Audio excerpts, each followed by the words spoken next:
Bengali lead करेंगे, हम India को लीड करेंगे। ওটা ইন্ডিয়া না, ওটা ইন্ডি। ইন্ডির পিন্ডি চটকে बंगाली গেছে। लीड करेंगे, हम इंडिया को लीड करेंगे। ওটা ইন্ডিয়া না, ওটা ইন্ডি।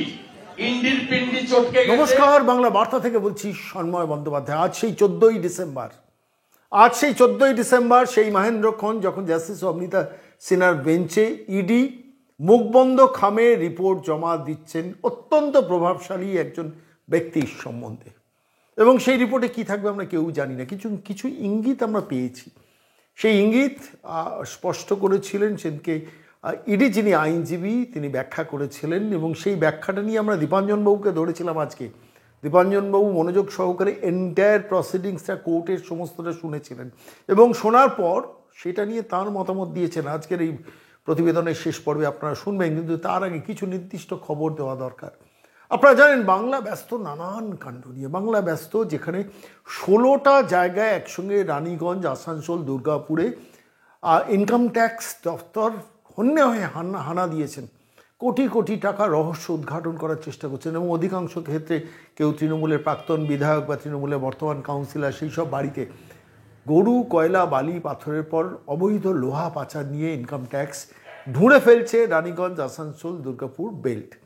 যখন বাঙালি এইসব নিয়ে ব্যস্ত, চোখ রাখতে টিভিতে, সংসদে কীভাবে হানা হচ্ছে সেই সব নিয়েও, কিন্তু তারই মধ্যে ঘটে যাচ্ছে আরও খুব গুরুত্বপূর্ণ কতগুলো ঘটনা। যেমন কালীঘাটের কাকুকে শেষ পর্যন্ত পিজি হসপিটালের ডাক্তারবাবুরা আর রিস্ক নিচ্ছেন না, আইসিসিউ থেকে কেবিনে পাঠিয়ে দিচ্ছেন, কারণ তার রিপোর্ট নিয়ে দিল্লি এইমসের কর্তারা ইতিমধ্যে তাদের রিপোর্ট ইডির কাছে দিয়ে দিয়েছেন। ফলত সেই রিপোর্ট নিয়ে এবারে ইডি যাচ্ছে কলকাতা হাইকোর্ট বা ব্যাংশাল কোর্টে সরাসরি দিতে, যে কাকু যতটা না অসুস্থ তার থেকে বেশি অসুস্থতা দেখে এসএসকেএমের হসপিটালের ডাক্তাররা এই কীর্তি করছেন। আমরা যা রিপোর্টটা পেয়েছি আমি সেটাই বললাম, এবং তার ভিত্তিতে হয়তো এরকম অবস্থা হবে যে এসএসকেএমের সুপার সহ অন্যান্য ডাক্তারবাবুদের ডাক পড়তে পারে আদালতে, সেটা অ্যাজিউম করেও শেষ পর্যন্ত কালীঘাটের কাকুকে কেবিনে পাঠিয়ে দেওয়া হলো। সেই কেবিনে বসে আছেন, শিওরে বসে আছেন ইডির অফিসাররা, দুয়ারে বসে আছেন সিআইএসএফ জওয়ানরা, আর তারই মধ্যে আদালতে যাচ্ছে ইডি।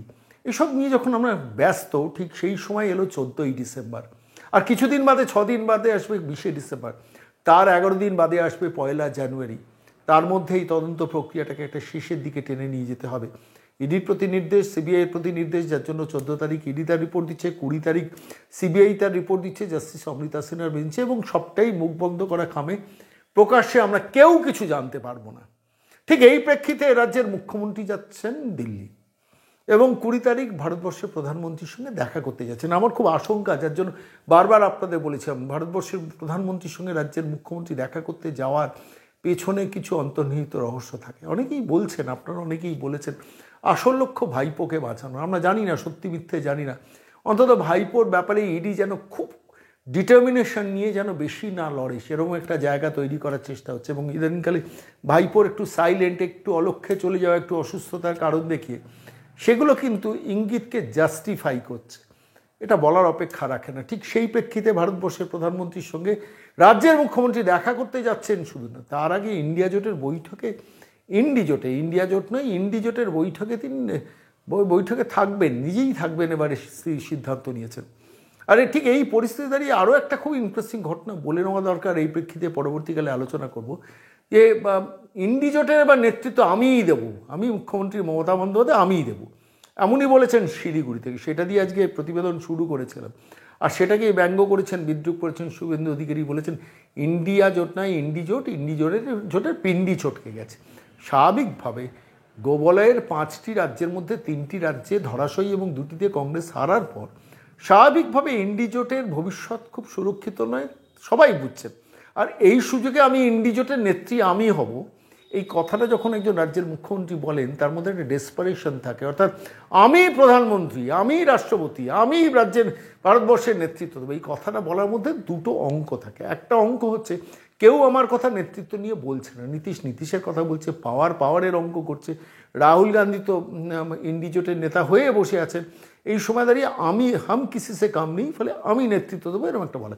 আর আমি ইন্ডি জোটের নেতৃত্ব দিতে গিয়ে সেইখানে ভারতবর্ষের প্রধানমন্ত্রীর কাছে একটু এক্সট্রা সমীহ আদায় করে ভাইপোকে যদি একটু একটু প্রোটেকশন দেওয়া যায়। অঙ্ক খুব পরিষ্কার। দেখুন, এটা বোঝার জন্য বিশেষজ্ঞ হওয়ার দরকার নেই।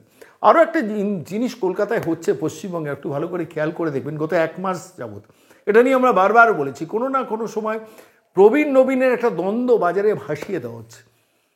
পিসির সঙ্গে ভাইপোর একটা দূরত্ব আছে, বাজারে ভাসিয়ে দেওয়া হচ্ছে। এগুলো কিন্তু সবটাই ফলস। বিশ্বাস করুন, তথাকথিত ঘণ্টাখানেক, ঘণ্টা 2, ঘণ্টা 3, ঘণ্টা 4 একটার পর একটা আলোচনা যারা করেন, আর তারা বোঝেন, বুঝেও না বোঝেন, কেন বোঝেন না জানি না, কিন্তু পরিষ্কারভাবে কনসেপ্টটাকে ভাসিয়ে দেওয়া যে পিসির সঙ্গে একটা ভাইপোর দূরত্ব আছে, ভাইপো কিন্তু একনাথ শিন্ডে হতে পারে, আর সেই একনাথ শিন্ডে হওয়ার অঙ্ক নিয়ে শেষ পর্যন্ত দিল্লির নেতৃত্বে যারা রয়েছেন তারা যদি একটু এ রাজ্যে তৃণমূল সম্বন্ধে সফট হন। অঙ্ক 1, অঙ্ক 2 হচ্ছে আর একটা বড় বৃহত্তর অঙ্ক আছে। ঠিক কি ভুল আপনারা বলবেন এবং আপনারা মিলিয়ে নেবেন আমি যা বলছি। কখনো কল্যাণ বন্দ্যোপাধ্যায়কে পিসি ইশারা করছেন, আপনি তুমি বলো, প্রবীণদের নিয়ে বলো। আবার কুণাল ঘোষকে ভাইপো বলছেন, আপনি বলুন যে নবীনরা কেন জায়গা পাবে না। অর্থাৎ এই প্রবীণের সঙ্গে নবীনের দ্বন্দ্বটা যেন সন্ধেবেলার টক শোগুলোর সাবজেক্ট হয়, খবরের কাগজের বিষয় হয়। তাহলে এই যে চুরি চৌর্যবৃত্তির সাম্রাজ্য, কয়লা, গরু, বালি, পাথর, লোহা, গাছ, মাটি, রেশনের চাল, চাকরি দুর্নীতি, সমস্ত কিছুতে যে টাকাকে তৃণমূল নেতারা ছোট থেকে একদম সর্বোচ্চ স্তর পর্যন্ত বসে আছে, সেটা নিয়ে একটু আলোচনা কম হবে। অর্থাৎ killing the time of the media, এটাও কিন্তু একটা স্ট্র্যাটেজি। আমি যেটা বলছি ভালো করে মিলিয়ে নেবেন একটু। অর্থাৎ প্রবীণের সঙ্গে নবীনের দ্বন্দ্বটা ফলস, কিন্তু সবটাই ফলস। যাহা পিসি তাহাই ভাইপো, তৃণমূল একটাই খাওয়ার দল, ফলে সেই খাওয়ার দলে পিসির সঙ্গে ভাইপোর দূরত্ব আছে, বিশ্বাসযোগ্য না, এটা সবাই জানে। কিন্তু মুশকিলটা হচ্ছে এই কনসেপ্টটাকে ভাসিয়ে দিয়ে মিডিয়াকে ব্যস্ত রাখা হচ্ছে। চুরি নিয়ে আলোচনা করো না, কল্যাণ কি বললেন, তার সঙ্গে কুণাল কি বললেন সেটা নিয়ে আলোচনা করো, সৌগত কি বললেন, মদন কি বললেন সেটা নিয়ে আলোচনা করো। এই কনসেপ্টটাকে ভাসিয়ে দিয়ে মিডিয়া টাইমটাকে অ্যাবজর্ভ করে রাখা, চুরি নিয়ে বেশি যাতে এর আলোচনা না হয়। জাস্টিস অমৃতা সিনহা নিয়ে আমরা যত আলোচনা করছি, দেখেছেন টক শোগুলোতে এত আলোচনা হচ্ছে না, তার কারণ ওইখানেই হচ্ছে স্ট্র্যাটেজি। আর এই স্ট্র্যাটেজি নিয়ে খেলছেন যারা, তারাই কিন্তু বাংলাকে লুট করে শেষ করে নিয়েছেন। আজকের দিনটা 14ই ডিসেম্বর, খুব গুরুত্বপূর্ণ দিন, খুব গুরুত্বপূর্ণ দিন। আমি বলছি, ওই মুখ বন্ধ করা খামে যে ডকুমেন্টগুলো শেষ পর্যন্ত জাস্টিস অমৃতা সিনহার বেঞ্চে যাচ্ছে, তার জন্য প্রমাদ গুনছেন যাদের গোনার, তারাই গুনছেন। আমার খালি মনে হচ্ছে ভারতবর্ষের প্রধানমন্ত্রীর সঙ্গে গিয়ে একান্ত বৈঠক করে ইডির গতি আটকানোর যে চেষ্টা রাজ্যের মুখ্যমন্ত্রী নিশ্চিতভাবে করবেন, ঠিক একইভাবে রাজ্যের মুখ্যমন্ত্রীকে একটা ছোট্ট পরামর্শ করব, পারলে একবার ভারতবর্ষের প্রধান বিচারপতির সঙ্গে দেখা করে এসে জাস্টিস অমৃতা সিনহাকে থামানোর চেষ্টা করবেন তো, যদি ক্ষমতা থাকে। পারবেন না, তার কারণ জাস্টিস অমৃতা সিনহার বিরুদ্ধে অনেকভাবে আচরণ করেছেন, সেটা সর্বসমক্ষে, সে নিয়ে আলোচনা যেতে রাজি নই, কিন্তু তাকে থামাতে পারেননি।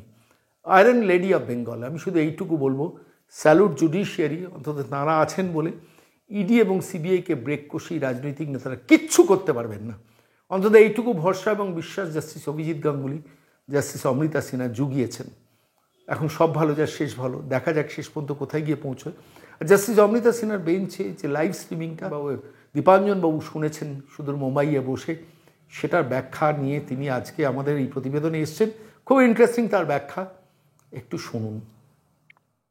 দেখুন সন্ময়দা, এক কথায় বলি, ওই অন্ধকার গুহার আরেক দিক থেকে খুব পরিষ্কার আলো দেখা যাচ্ছে, আলো আর বেশি দূরে নেই। আমি আজকে লাইভ স্ট্রিমিংটা যখন শুনলাম গতকাল, ওটা পুরোটা শোনার পর আমি ইউটিউবে দেখেছিলাম, তারপর ওটাকে আমি ভিডিও না দেখে আমি চোখ বন্ধ করে পুরো এন্টায়ার ডিসকাশনটা শুনেছি।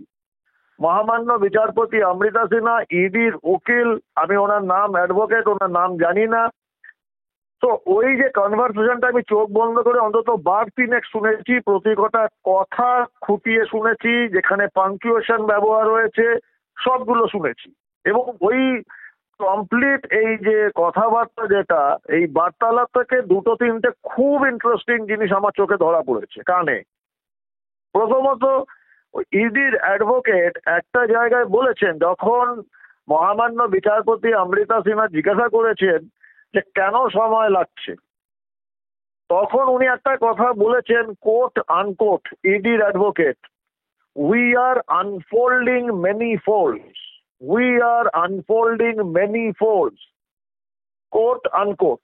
ব্যাপারটা হচ্ছে বহু খোলা দরজা বন্ধ যেগুলো ছিল সেগুলো খুলছি আর এবং খোলা হচ্ছে।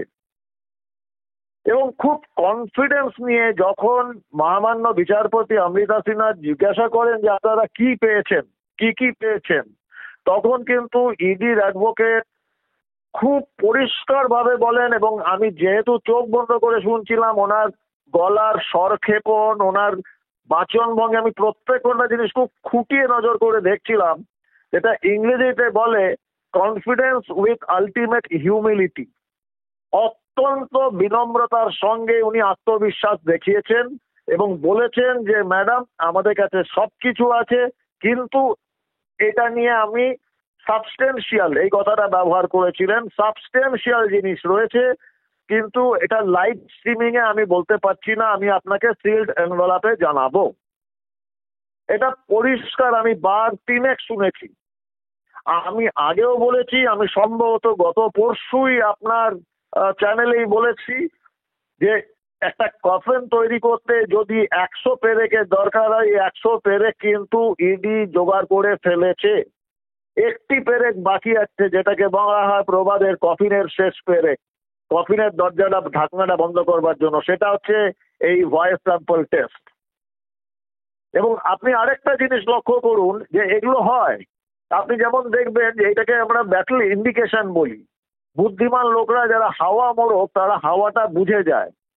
এই যে আপনি একটু আগে উদাহরণটা দিলেন, এসএসকেএম এর কিছু অসাধু মেডিকেল অ্যাডমিনিস্ট্রেটর তারা নিশ্চয়ই বুঝে গেছেন, সেই ইন্ডিকেশন গেছে যে এবার তোমাদের পালা, এবং তার জন্য আইসিসিইউ থেকে নর্মাল কেবিনে শিফট করা হলো। একটা ইনডাইরেক্ট মেসেজ দিতে চাইলো ইডিকে যে এ তো ঠিক আছে, এবার ইডি অ্যাপিল করলেই আমরা অ্যালাউ করে দেবো। না হলে অতই যে অসুস্থ, যাকে হসপিটালে এসএসকেএম এ রেখেও ডাক্তার এবং সমস্ত কিছু সত্ত্বেও সে 1.5-2 মিনিট কথা বলতে পারবে না, তাকে আইসিসিইউ থেকে সরিয়ে আনা হলো। আর সেই আইসিসিইউ ছিল একটি শিশুর জন্য বরাদ্দ।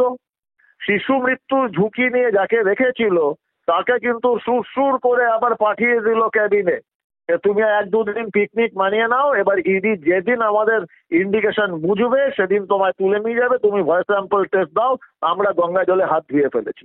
পরিষ্কার মেসেজ। কারণ এই অসাধু ডাক্তাররা যারা যে সমস্ত কিছু মুষ্টিমেয় রয়েছেন মেডিকেল প্র্যাকটিশনার, ওনারা বুঝে গেছেন আমাদের দিন শেষ, ইডি হাইকোর্টে মুভ করলে আমাদের এবার ওই গলায় আর হাতে ওই হ্যান্ডকাপ চলে আসবে স্টেথোস্কোপের বদলে, এবং সেই জন্য মেসেজ গেছে। এই দুটো জিনিস দেখে মনে হচ্ছে যেরকম ভাবে লাইভ স্ট্রিমিং এ প্রশ্ন করেছেন মহামান্য বিচারপতি অমৃতা সিনহা, দেখুন এটা আমি একটু 1 মিনিট বিশ্লেষণ করে নিই আপনার দর্শকদের জন্য। এই ইনকাম ট্যাক্স, ইডি, সিবিআই এর প্রত্যেকের আলাদা কি রোল। কোনো মানুষের যদি ডিসপ্রপোর্শনেট অ্যাসেট, আমার যা শিক্ষাগত যোগ্যতা তার সঙ্গে হঠাৎ করে যদি দেখা যায় যে দীপাঞ্জনের কাছে 500 কোটি টাকার সম্পত্তি, সেটা প্রথম ইনকাম ট্যাক্স ল্যাডারে আসে।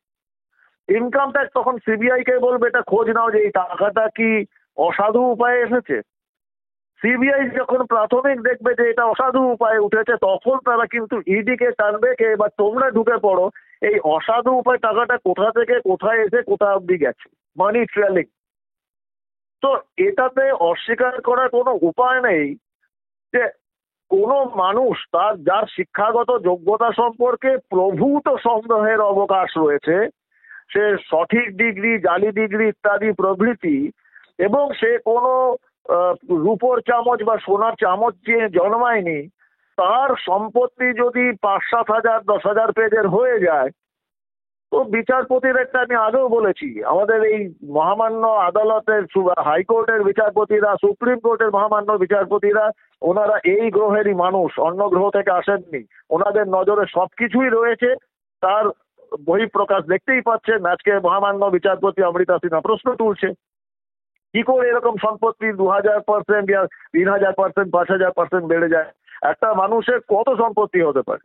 আমি জানি না যে ভারতবর্ষের সর্বোত্তম সবথেকে বড় রিচেস্ট যে কতগুলো কর্পোরেট হাউস রয়েছে, তাদের ওনারদের কাছে ওই 5-6 হাজার 7 হাজার 10 হাজার পেজের সম্পত্তি আছে কিনা, বা সে সমস্ত আয় ব্যয়ের হিসাব দিতে হয় কিনা, আমার সন্দেহ রয়েছে। তো দেখা যাক, আশা করছি খুব তাড়াতাড়ি শেষ কাজটা হয়ে যাবে। তন্ময়দা, মানে নতুন বছর শুরুর আগে, বছর শেষের আগে আজকের এই 14 তারিখটা খুব ইম্পর্টেন্ট, তার কারণ মুখ বন্ধ করা খামে কোনো একজনের বিপুল পরিমাণ সম্পত্তির পেছনের অন্তর্নিহিত রহস্য কি সেটা ইডি বলতে চলেছে জাস্টিস অমৃতা সিনহার বেঞ্চে।